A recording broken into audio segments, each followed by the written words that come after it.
Il fut résolu qu'elle partirait dans la nuit. L'archichancelier se récria sur cette précipitation. Il déclara qu'aucune disposition n'était prise, aucun ordre donné, que l'impératrice aurait à peine le temps de voir quelque fait emballé, que pour lui jamais il ne pourrait être prêt. Le départ fut différé jusqu'au lendemain matin. On allait même oublier le trésor lorsqu'on jugeait à propos de la faire partir en même temps que l'impératrice peut éviter une double escorte. Je m'approchai du roi Joseph et je lui demandai si quelque chose avait été arrêté à notre égard. Il me répondit que dans des circonstances si délicates, on ne pouvait donner de conseils et que chacun ferait ce qui lui conviendrait. Je retenais chez moi, révolté de tant de faiblesse, et à la vue de Monsieur Lavalette qui m'attendait, je m'écriai: il n'y a que les femmes qui ont du nerf dans les grandes occasions et qu'on le sort des états réunis à des hommes comme ceux que je viens de voir.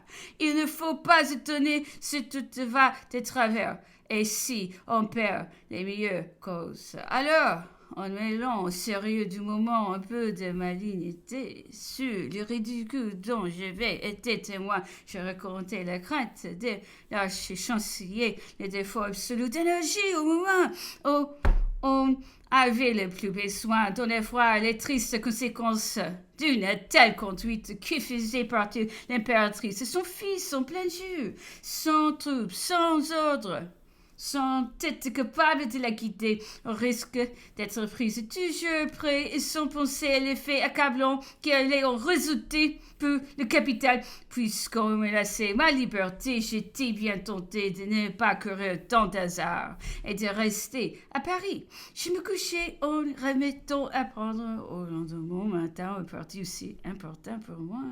Je vais envoyer des Tuileries un homme à cheval. La maison annonçait à l'impératrice ce qui se passait et l'engageait à se rendre sur le champ à Navarre. Je venais de m'endormir lorsque vint me réveiller de la part de mon mari qui m'écrivait la décision de l'impératrice. Je répondis que je la savais et j'essayai de me rendormir. Un instant après, il m'envoya une seconde lettre pour m'inviter à suivre l'impératrice.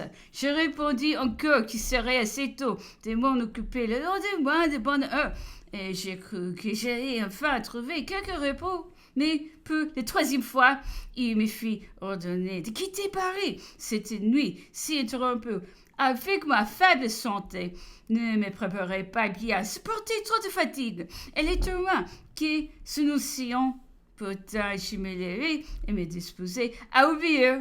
Depuis longtemps, je prête en cas de phénomène, je pouvais me mettre en route dans peu de moments. L'impératrice venait de partir. J'ai appris aussitôt le mauvais effet qu'avait produit ce départ de l'impératrice. La garde nationale, auparavant décidé à se battre, était maintenant complètement découragé.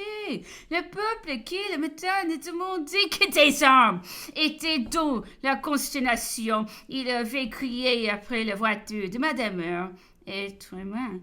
Et tous ces départs en plein jeu, il s'était emporté des propres contre une famille qui semblait l'abandonner. Chose extraordinaire, le petit roi de Rome, qui allait se promener tous les jours, ce matin-là, par un caprice qu'on pouvait appeler pressentiment, se refusa avec obstination à quitter son appartement. Il s'accrochait à toutes les portes, criant: je ne veux pas sortir de chez moi. Il fallut l'emporter de force en toutes larmes. Je sus depuis que M. de Talleyrand, reconduisant la duchesse de Montebello, car la voiture de l'impératrice, elle est donc à y montrer, lui serra la main et lui dit: ah, ma pauvre duchesse, comme on vous joue. Dans le conseil, il avait été d'avis que l'impératrice ne s'éloignât pas de Paris. J'étais dans la plus grande incertitude. Je n'avais personne près de moi capable de me conseiller et même de guider ma fuite si elle avait lieu. Les officiers de service près de moi n'étaient pas militaires et j'allais me trouver dans tous les embarrassé d'une retraite. Monsieur de la Baudoyer, blessé à Bautzen, à la tête du régiment dont il était colonel et qui était à Paris pour se soigner, arriva chez moi le matin. Je ne l'avais pas revu depuis son mariage. En prenant nos départ précipités comme ancien aide-de-camp de mon frère, il vint me prier d'accepter ses services et de disposer de sa personne. Ses conseils me ont été nécessaires. Je refusai en lui témoignant toute ma reconnaissance, mais je fus touchée de ce dévouement. Lui dont la famille était si contraire à notre cause. Lui qui venait d'épouser une femme dont les intérêts personnels s'identifiant si bien avec notre dynastie. Un paysan avait apporté à la duchesse de Bassano un mot de son mari, alors près de l'empereur, qui lui disait « Nous serons bientôt près de vous ».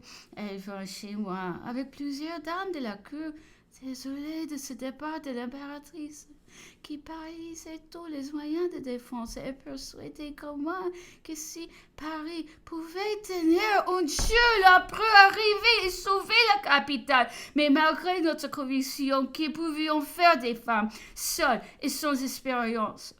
Cependant, la garde nationale envoya savoir s'il était vrai que j'ai tous parti aussi, le comte de Réunion de Saint-Jean d'Angély, qui en commandait alors une partie, était celui qu'il faut envoyer chez moi. J'ai fait répondre que si l'on voulait résister, je promettais de rester avec mes enfants. En effet, mes chevaux feront des commandés et je me disposais à courir toutes les chances de la capitale.